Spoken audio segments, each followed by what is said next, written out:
What is a waifu anyway? Well, the very professional and accurate Urban Dictionary defines it as a fictional character from a non-live action visual media, typically an anime, manga, or video game, that one is attracted to and considers a significant other. So, yeah, anime is full of different kinds of waifus, and this is the list of my favorite. One rule, gotta be over 18. So, without further ado, here is my top 10 waifus in anime. Number 10.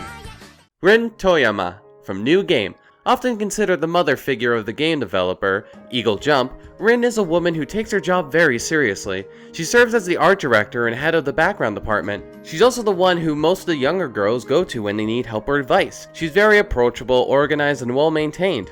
However, if you get to know her, you'll know that she is also very shy, which I happen to find to be very cute. She's the most shy when she's around her close friend Ko, who she happens to have a little crush on. Rin will get really jealous of anyone who happens to be close to Ko, resulting in a lot of comedic moments. She's also really beautiful, the young women at the company often staring at her in awe.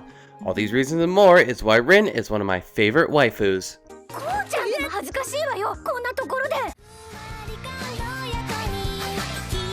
Number 9. Bishamon from Noragami. She's the god of combat and has many regalia due to her inability to abandon the spirits who are attacked by phantoms. Though this causes her trouble when she can't tend to all of them properly. She has a strong sense of justice and conviction in her drive to always save those in need. Also in her revenge against Yato, who killed her previous clan of regalia. However, when she learns the truth of the event, though she still dislikes Yato, she's willing to help him whenever he is in need of it. Despite this hatred in regards to her clan and regalia, she is very kind, often being nurturing to them and saving them from their haunted lives as spirits. However, one of the reasons that I love her so much is how badass she is at the same time. She's regarded as one of the most powerful characters in the anime, having a multitude of different weapons with her regalia, including a goddamn fucking lion. Now that is badass all on its own. She's honestly like a kinder version of Oliver Armstrong from Fullmetal Alchemist Brotherhood, and I like that a lot. I hereby lift your exile. Come back. Say you'll be my exemplar again. Number 8. Android 18 from Dragon Ball Z and Dragon Ball Super. The reason why I love Android 18 and that she is one of my waifus is the ultimate evolution of the character throughout Dragon Ball Z and into Dragon Ball Super. She begins as a young delinquent who is kidnapped by Dr. Gero with her brother and is turned into an android. Later in her reactivation, she teams up with 16 and 17 in order to kill Goku. However, after being absorbed by Semi-Perfect Cell and rescued by Gohan and the other Z fighters, she questions what it is that she really wants. Later on, after getting to know Krillin and learning all that he did for her and her brother, she comes to fall in love with him, marries him, and then they have a kid named Marin together. However, after this, Android 18 just becomes a mother character, relegated to the sideline and not being able to fight against the villains. This all changed in Super, however, when she joins Krillin and her brother to become a member of the Universe 7 team in the Tournament of Power, where she becomes one of the team's most useful and effective fighters. This evolution from villain to mother and then to fighter is the main reason why I love Android 18 so much. While she used to be a cyborg, she has enough human in her to make her one of my waifus. I've heard what you did. You killed me off in your timeline, isn't that right, you arrogant little punk? Well, it was you or mankind, so yeah. Then I demand retribution. I'm gonna make you pay. I gotcha. I was just kidding. Number 7. Motoko Kusanagi, also known as The Major, from Ghost in the Shell Standalone Complex. I picked the Standalone Complex series specifically because that's the series that fleshes out the Major the most. Acting as the field commander of Public Security Section 9, she's a strong-willed, physically powerful, and highly intelligent cybernetic human who is well known for her skills in deduction, hacking, and military tactics. She's a character who's full of mystery, her boss and teammates not having a clear idea about her past and how the Major came to be who she is today. Despite being a serious woman, she'll often be very playful with her teammates, making jokes and suggesting at one point if they're successful in their current mission, they should go to a strip club together. I also like how the Major seems to be a different person around different people. She's always professional and in business mode around government officials and her team, only allowing Aramaki and Bato to see her in any vulnerability. However, she's more open and flirtatious when she's with her two girlfriends, Kurutan and Ran. We even see a different side of her that no one knows about when, after refusing the prospect of a threesome with Kurutan and Ran to research the Laughing Man case, looks at them wistfully after she's done and sees that Kurutan and Ran have fallen asleep, waiting for her to finish. All of these different sides of Motoko Kusanagi is what makes her a very interesting character. In the end, her being an augmented, cybernetic human doesn't stop her from being one of my waifus. But it's been ages since you've been by here. I promise I'll make it up to you.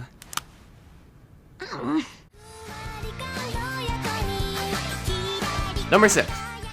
Akari Kawamoto, from March Comes In Like a Lion. The reason I love Akari so much is because of how much she sacrifices for her two younger sisters. Akari was only 19 when her mother and father died and she was left with her two younger sisters. Instead of sending them off to some family member to live out her life, she decided to raise her two sisters herself. Now she works 2 full-time jobs in order to support them. She works at her grandfather's confectionery shop in the day and at her aunt's bar as a hostess at night. Akari met Rei when she found him on the street after his older shogi rivals got him drunk and abandoned him. Now that Rei has gotten close with the Kawamoto family, Akari takes care of him just like she does for her two younger sisters. Even though lots of the men in the show fall in love with her due to her beauty and personality, she declines any of their advances. All she wants to do is take care of her sisters until they grow older and can live on their own. She sacrifices her independence and possibility of an exciting future for them, and she wouldn't have it any other way. It's this caring quality about her that made me fall in love with her when I saw the anime. The most important things in her life are her two younger sisters, and she'll strive to protect them no matter what. 晩ご飯カレーでいい？はい。たくさん作んないときっとお腹空かせて帰ってくるから。Number 5. Nana Habute, also known as Sister Nana from Magical Girl Raising Project, a college student who is a veteran magical girl who, along with her girlfriend Shizuku, also known as Whis Winter Prison, protects End City. She strives in being a messenger of peace and always wants to help the new magical girls in getting used to their new powers. Nana's ability is increasing the power of her beloved, that being Shizuku. In her real life, Nana likes to be the housewife in the relationship, often cooking meals for her and Shizuku. Nana often says that she doesn't think that she's beautiful because of her fat, but honestly, girl's crazy. Think it's beautiful. No denying that. Nana often relies on Shizuku's protection in order to fulfill her fairy time fantasies. She loves to be saved by Shizuku, but this unfortunately proves to be her undoing. However, I can totally get behind this fairy tale fantasy, which I often have myself. I don't mind being the prince saving the princess, even if it means sacrificing my life. Nana is worth it. Despite the flaws in her fantasies, I'm willing to dive right into danger, as long as I can save my waifu. 新しい方にもこの現状を伝えて同志になってもらいたいんです。君がそこまで言うなら仕方ないね。Number 4. Isabella, from Paradise Kiss. This tall trans woman is the epitome of high class and femininity. Isabella is another mother figure in anime, often taking care of her fellow members of Para Kiss. She helps George with his design fabrics, gives Miwako advice when she's having trouble in her relationship with Arashi, and encourages Yukari regarding her relationship with George or her abandoned studies. Even when she's in the women's dressing room, leaving people to stare and be confused, she doesn't care as long as she can help Yukari get ready for the fashion show. I'm also a really big fan of her fashion style. She wears a lot of fancy clothing, her coming from a rich family, like Victorian type dresses and blouses, topping them off with the most extravagant of hats. Despite being a trans woman and some people not respecting her as such, like her parents and teachers, she lives the life that she wants to live, looking fabulous while doing it. I honestly relate to Isabella a lot, as we have similar backstories of when we were younger and didn't know much about our identities at the time. Out of all the waifus on this list, Isabella is the most regal and elegant of them all. Ever since then, I've been celebrating my new birthday. I can't help that I wasn't born a girl, but by dressing like a girl, I'm able to give birth to something else inside me, something magical. Number 3. Toru, from Miss Kobayashi's Dragon Maid. Okay, so what if she's actually a dragon? That doesn't stop Toru from being one of my top waifus. I mean, did you not see the 2-part robots that were on the list earlier? Anyway, Toru is a dragon who used to hate humans and only wanted to live on her own. That is until Kobayashi saved her and drunkenly invited her to stay at her house. Now Toru is devoted to loving Kobayashi and being her maid.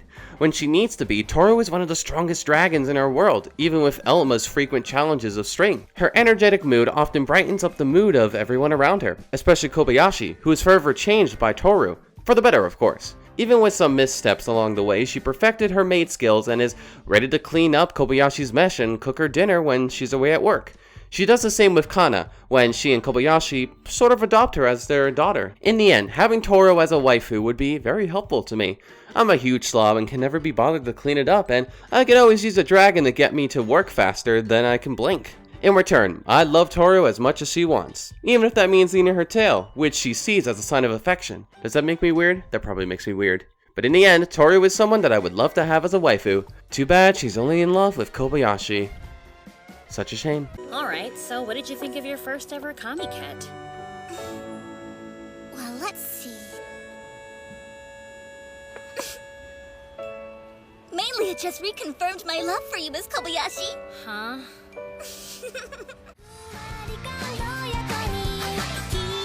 Number 2.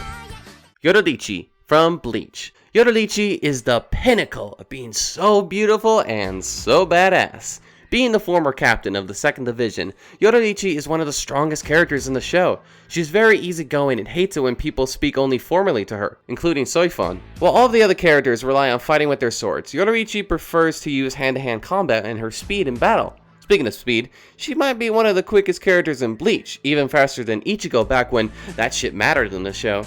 She also has the ability to transform into a cat with a male voice, often causing confusion to the people who think that she's male, which leads to some comedic moments, especially when Ichigo learned that Yororichi was a woman for the first time. It was also always fun to see her team up with Urahara, either in combat or just hanging around Urahara's shop. She's willing to sacrifice everything, including her status as a captain, in order to help the ones that need her. Her interactions with Soifon, both in and out of combat, were enjoyable as well. Now as for why she's my number 2 waifu, well, not to sound like looks only matter or anything, but Yororichi is just fucking hot. I'm sorry, I can't help myself around godlike women. I love her purple hair, her badassness, her orange outfit, and who the hell doesn't love cats? If looks could kill, I'd be dead in a second of meeting Yororichi. But honestly, can you blame me? She's one of the most badass female characters in anime, and my number 2 waifu. 来ますよ。わかっとる。いけますか？誰に言うとるんじゃ？ Number 1. Koko Kaga from Golden Time. I'm often asked by viewers what anime character I would date and fall in love with if she existed in real life. Well, if you had to twist my leg, put a gun to my head, and demand me to tell you a character that is undeniably 100% my type, that would be Coco. Coco is a freshman law student who is extremely popular with the boys, but actually has few friends due to people being intimidated and scared to talk to her because of her beauty. And how can you blame them? To all appearances, she's the perfect lady. The only person to fall in love with her not just for her beauty was Bonri, who she later fell in love with and started dating. Coco is a very fashionable woman who takes her studies at her university very seriously. Now while I find all women to be beautiful no matter what they look like, I do have a specific type, and Coco fits the bill 100%. From her proper lady persona, beautiful fashion style, long flowing hair, and a bubbly personality. She's also very kind and caring, not being able to rest if someone she cares about is in trouble or distress. She also doesn't take anybody's shit, like when Bonri's lost memories started to resurface and he started to fall in love with Linda. They stick together through this, but only when Coco can fully understand the entire situation. The main reason that Coco is my number 1 waifu is because if she existed in real life, which helps thanks to the overall realism of Golden Time, I would fall in love with her.